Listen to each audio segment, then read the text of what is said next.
Hello everyone, good morning सभी को day 15 के व्लॉग में। और आज का स्टडी मैंने स्टार्ट की थी मॉक टेस्ट से। दो मॉक टेस्ट लगाए थे, एक पहले का है और एक अभी का है। जो अभी लगाया था उसमें 135 मार्क्स आए थे, जो पहले लगाई थी उसमें 149.5 मार्क्स थे। सैटरडे और संडे मॉक लगाती हूँ, वो वही वाले मॉक हैं। मैंने स्क्रीनशॉट लगाना भूल गई थी लास्ट वाले वीडियो में, सो मैंने आज स्क्रीनशॉट लगा दी हूँ। देन उसके बाद अपने स्टडी स्टार्ट कर रही हूँ और आज सबसे पहले मैं इकोनॉमिक्स कंप्लीट कर रही हूँ। और इकोनॉमिक्स में आज मैं पढ़ रही हूँ banking system part 2। Parmar sir की क्लास है ये। इस चैप्टर में हम पढ़ते हैं लिक्विडिटी के बारे में एंड मनी के बारे में। मनी के टाइप क्या होते हैं आपने सुने होंगे, फिएट मनी, बहुत क्वेश्चन इससे आते हैं। And fiduciary money, plastic money, hot money. फिर उसके फंक्शन क्या होते हैं मनी के, प्राइमरी फंक्शन होते हैं, सेकेंडरी फंक्शन होते हैं। And type of money in economy like currency in circulation, deposits with banks, deposit with RBI and postal deposit. Then उसके अलावा हम मनी एग्रीगेट पढ़ते हैं, M1, M2, M3, M4, M0, ये सारे भी इसी में आ जाते हैं। और भी बहुत सारी चीज़ें इसके अंदर कवर हो जाती हैं। देन उसके बाद फिर मैंने बायोलॉजी स्टार्ट किया और बायो में आज हम पढ़ रहे हैं प्लांट किंगडम। प्लांट किंगडम को हम 5 पार्ट में डिवाइड करते हैं। आपने पढ़ा होगा, पहले 3 पार्ट में डिवाइड किया गया था एंड देन उसके बाद 5 पार्ट्स में डिवाइड किया गया थे, Monera, protista and fungi and animal and plant kingdom. तो आज हम Monera, protista, fungi and animal यानी प्लांट किंगडम के बारे में पढ़ेंगे। एनिमल किंगडम हम नेक्स्ट वाले लेक्चर में स्टडी करेंगे। और सबसे इम्पोर्टेंट यहाँ पे रहता है प्लांट किंगडम, जिसमें बहुत सारी चीज़ें हमें पढ़नी रहती हैं। मैंने देखे हैं इसके क्वेश्चंस आते हैं बट बनते नहीं थे पहले, बट अब समझ में आ गया है। आपने पढ़ा होगा angiosperm and gymnosperm, phylum, pteridophyta, bryophyta, इनसे क्वेश्चंस बनते हैं।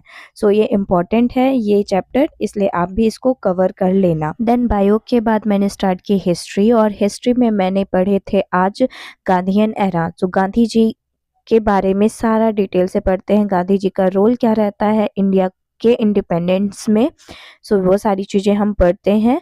देन उसके बाद हम क्वेश्चंस प्रैक्टिस करते हैं। जीएस की 3 क्लास लेना, वो भी 1.5 घंटे की। देन क्वेश्चंस प्रैक्टिस करना आधे घंटे, तो बहुत ज़्यादा हो जाता है। एक दिन में शेड्यूल कंप्लीट नहीं होता है। मुझे 2 दिन लग गए इस शेड्यूल को कंप्लीट करने में, क्योंकि जीएस का पोर्शन मैंने 3 सब्जेक्ट लेके चल रही हूँ, इसलिए थोड़ा टाइम लग रहा है। इसलिए मुझे 2 दिन लगे शेड्यूल कंप्लीट करने में। देन उसके बाद मैंने स्टार्ट किया अपना रीजनिंग, और रीजनिंग में मैंने आज सिलोगिज्म एंड रैंकिंग वाला चैप्टर दोनों कंप्लीट कर लिया है, प्रैक्टिस कर लिया है। देन उसके बाद फिर मैंने मैथ स्टार्ट की, और मैथ में प्रैक्टिस कर रही हूँ CHSL के 2025 के जितने भी क्वेश्चंस आए हुए थे उन सबको। अगर मैं चाहूँ कि मैं खुद से प्रैक्टिस कर लूँ, सारी PDF मिल जाती हैं कहीं ना कहीं से, 2025 की मिल गई थी।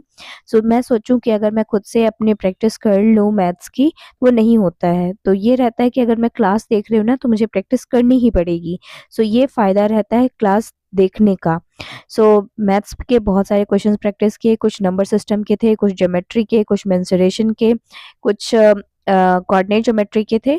आज इतना कवर किया है एंड नेक्स्ट डे भी उसके आगे करती जाऊंगी। देन इसके बाद फिर इंग्लिश स्टार्ट की, और इंग्लिश का लास्ट टॉपिक चल रहा है नरेशन। आज नरेशन की मेरी पहली क्लास है। देन इसके बाद 4 क्लास और बाकी हैं। देन उसके बाद इंग्लिश कंप्लीट हो जाएगी।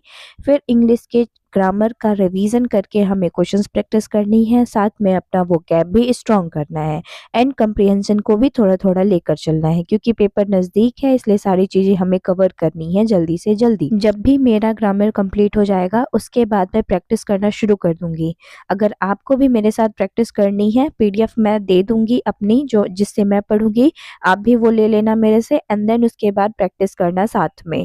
इससे क्या होगा कि आपका ग्रामर मेरे साथ कंप्लीट हो जाएगा। फिर बच्चा वोकैब और कंप्रीहेंशन, तो वोकैब खुद से ही करनी पड़ेगी क्योंकि उसको याद ही करना है। कंप्रीहेंशन में ज़्यादा से ज़्यादा प्रैक्टिस करनी है, तो आप रानी मैम से कर लो, अमन सर से कर लो, मैं तो जिनका भी मुझे मिलता है ना, मैं उन्हीं से कर लेती हूँ। देन उसके बाद मैंने कैलकुलेशन शीट सॉल्व की। देन उसके बाद फिर मैंने अपना सेशनल टेस्ट देना था मैथ्स का। मैथ्स मेरी कमज़ोर हो रही है, कम मार्क्स आ रहे हैं, तो मैंने सोचा कि स्टार्ट कर दूँ, और टाइमिंग भी मेरी बहुत कम हो गई है, सॉल्व करने में बहुत टाइम लग रहा है। तो मैंने सोचा है कि अब से सेशनल टेस्ट स्टार्ट कर दूंगी, जिससे कि थोड़ी स्पीड बढ़ जाएगी। आई थिंक 20 मिनट देता है ये सेशनल टेस्ट को सॉल्व करने में, बट मैं कुछ क्वेश्चंस तक पहुंच ही नहीं पाई थी। अगर मैं पहुंच जाती तो मैं पक्का सॉल्व कर लेती। सो उसकी वजह से मेरे बहुत कम मार्क्स आए थे, बट मैं अपनी स्पीड बढ़ाऊंगी क्योंकि पेपर नज़दीक है, रेलवे का भी आ रहा है तो स्पीड बढ़ानी पड़ेगी। सो मेरे मार्क्स थे 29.5 एक सेशनल टेस्ट में एंड दूसरे वाले में 29 आए थे। सो मेरे को अपनी स्पीड बढ़ानी पड़ेगी क्योंकि दोनों में सेम स्पीड से मैं चल रही थी। मैंने सोचा कि हो जाएगा, बट नहीं हुआ। इसके बाद मैंने करंट अफेयर स्टार्ट किया। क्यों मैंने अभी से स्टार्ट कर दिया है? क्योंकि जब पेपर टाइम आता है ना, तो करंट अफेयर्स मुझसे याद नहीं होती। मैं कितना भी उसको पढ़ लूँ, 5-6 घंटे लगा दूँ, पर एक लाइन भी याद नहीं होती है मुझे, क्योंकि सब के सब पहला क्वेश्चन दूसरे क्वेश्चन से रिलेट करता ही नहीं है, याद होता ही नहीं है। हर क्वेश्चन अलग रहता है। सो मैंने सोचा है कि अभी से ही थोड़ा-थोड़ा करके मैं याद करना शुरू कर दूँ, रट्टा मारना है, क्योंकि मुझे ऐसे तो समझ आता नहीं है, क्योंकि कोई लॉजिक समझ नहीं आ रहा है उसमें। बस ये है कि कोई फैक्ट है उसको पढ़ना है। सो इसलिए मैं उसको पढ़ते जा रही हूँ, 20-20 डेली मैं करूँगी। देन उसके बाद फिर मैंने वोकैब स्टार्ट की और आज मैंने वाई और ज़ेड के वोकैब याद किए हैं। देन उसके बाद फिर मैंने स्टार्ट किया ओडब्ल्यूएस, और ओडब्ल्यूएस में मुझे आज करने थे 100 से लेके 150 तक के ओडब्ल्यूएस। वो मैंने A4 ब्लैक बुक से, जो A4 वाला चैप्टर है वहाँ से मैंने कवर किया है। देन उसके बाद फिर मैंने 3D मेंस्ट्रुएशन स्टार्ट की और आज मुझे क्लास 3rd एंड 4th लेनी थी, जो कि मैंने कवर कर लिया था। रात को 12-1 बज गए थे। सो मैंने आज का पूरा शेड्यूल कवर कर लिया है एंड नेक्स्ट डे का शेड्यूल भी लगा दिया है, डे 16 का। And thank you for watching my videos. अगर पसंद आए तो लाइक करना। Thank you.